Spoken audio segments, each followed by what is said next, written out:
pertama saya akan menjelaskan sejarah turunan pertama trigonometri. Konsep turunan dipikirkan pada saat yang bersamaan oleh Sir Isaac Newton di tahun 1642 sampai 1727.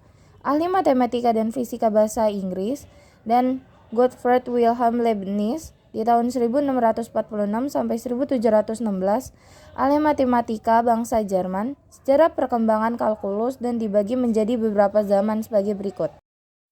Yang pertama, pada zaman kuno pemikiran integral kalkulus sudah muncul, tetapi belum dikembangkan secara baik dan lebih teratur. Fungsi utama dari integral kalkulus adalah perhitungan volume dan luas yang ditemukan kembali di papirus Maskowa dari Mesir. Pada papirus tersebut, orang Mesir dapat menghitung volume piramida yang mereka bangun. Selanjutnya, Archimedes mengembangkan pemikiran ini lebih jauh lagi. Pada zaman pertengahan, matematikawan yang berasal dari India bernama Aryabhata menggunakan konsep kecil tak terhingga pada 499 dan menunjukkan masalah astronomi dalam bentuk persamaan diferensial dasar. Persamaan ini kemudian membawa Bhaskara II pada abad ke-12 melakukan pengembangan terhadap bentuk awal turunan. Pada abad ke-12, orang Persia bersama Sharaf al-Din al-Tusi menemukan turunan dari fungsi kubik, sebuah hasil yang penting dalam kalkulus diferensial. Leibniz dan Newton mendorong pemikiran ini bersama sebagai sebuah kesatuan dan kedua orang tersebut dianggap sebagai penemu kalkulus secara terpisah dalam waktu yang hampir bersamaan. Selanjutnya ada pengertian turunan. Turunan atau derivatif adalah pengukuran terhadap fungsi yang berubah seiring perubahan nilai input. Secara umum, turunan menyatakan proses suatu besaran berubah akibat perubahan besaran yang lainnya. Contohnya, turunan dari posisi sebuah benda bergerak terhadap waktu ialah kecepatan sesaat oleh objek tersebut. Proses dalam menemukan sebuah turunan disebut dengan diferensiasi, sedangkan kebalikan dari sebuah turunan disebut dengan antiturunan. Teorema fundamental kalkulus mengatakan bahwa antiturunan yaitu sama dengan integrasi turunan dan integral adalah dua fungsi penting dalam kalkulus. Yang ketiga, ada rumus dasar dari turunan fungsi. Yang pertama, D pangkat 2Y per DX pangkat 2. Yang kedua, sin X aksen sama dengan cos X. Yang ketiga, cos X aksen sama dengan min sin X. Yang keempat, ada tan X aksen sama dengan sec pangkat 2X. Di sini keterangannya, yang pertama, Y aksen adalah simbol untuk turunan pertama. Yang kedua, Y2 adalah simbol untuk turunan kedua. Yang ketiga, Y3 adalah simbol untuk turunan ketiga. Simbol yang lainnya selain Y aksen dan Y turunan 2 ialah DY per DX dan D pangkat 2Y per DX pangkat 2.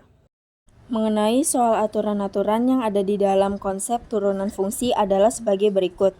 Yang pertama, Vx menjadi V aksen X sama dengan 0. Yang kedua, apabila Vx sama dengan X, maka V aksen X sama dengan 1. Yang ketiga, aturan pangkat apabila Vx sama dengan X, maka V aksen X sama dengan Nx N min 1. Yang keempat, aturan kelipatan konstanta apabila Kf X sama dengan F aksen X. Aturan rantai apabila F bundaran G X sama dengan F aksen G dikali G aksen X. Seperti disebutkan sebelumnya, trigonometri merupakan fungsi yang digunakan untuk menghubungkan sudut-sudut dan sisi dalam segitiga.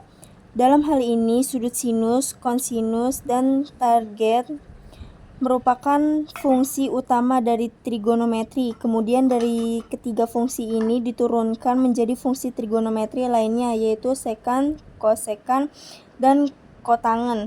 Berikut karakteristik dari fungsi dasar trigonometri yang perlu kalian pahami. Sinus yaitu perbandingan sisi depan sudut segitiga dengan sisi miring. Perbandingan ini digunakan dengan catatan segitiga tersebut berupa siku-siku atau salah satu sudutnya memiliki besaran 90 derajat. Untuk fungsi ini, nilai sinus positif berada di kuadran 1 dan kuadran 2, sedangkan kuadran 3 dan kuadran 4 berupa nilai negatif. Kosinus yaitu perbandingan sisi segitiga yang terletak di sudut dengan sisi miring. Sama seperti sinus, perbandingan ini digunakan dengan catatan segitiga tersebut adalah segitiga siku-siku, atau salah satu sudutnya memiliki besaran 90 derajat, namun dalam perbandingan ini nilai positif berada di kuadran 1 dan 4, sedangkan kuadran 2 dan 3 berupa nilai negatif. Tangen yaitu perbandingan sisi segitiga yang terletak di depan sudut dengan sisi segitiga di bagian sudut. Perbandingan ini digunakan dengan catatan segitiga tersebut berupa siku-siku atau salah satu sudutnya memiliki besaran 90 derajat. Untuk perbandingan ini, nilai positif berada di kuadran 1 dan kuadran 3, sedangkan kuadran 2 dan 4 berupa nilai negatif. Untuk contoh soal yang pertama, turunan pertama dari Y sama dengan 3x pangkat 2 dikali tan 2x adalah, untuk turunan 3x pangkat 2 itu 6x, dan untuk turunan tan 2x yaitu 2 sek pangkat 2 2x. Jadi Y aksen x sama dengan U aksen dikali V ditambah U dikali V aksen sama dengan 6x dikali tan 2x ditambah 3x pangkat 2 2 sek pangkat 2 2x.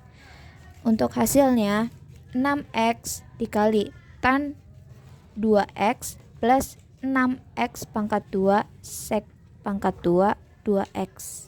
Ada soal kedua di mana fx sama dengan 3x pangkat 2 dikali sin 5x min 2. Yang pertama kita cari U dan V-nya, kemudian kita ubah pada turunan pertama, yaitu U aksen sama dengan 6x, V aksen sama dengan 5 cos 5x min 2. Lalu kita masukkan pada rumusnya, yaitu V aksen x sama dengan U aksen dikali V ditambah U dikali V aksen, yaitu 6x dikali sin 5x min 2 ditambah 3x pangkat 2 dikali cos 5x min 2. Kemudian kita akan mendapati jawaban 6x sin 5x min 2 ditambah 15x pangkat 2 cos 5x min 2.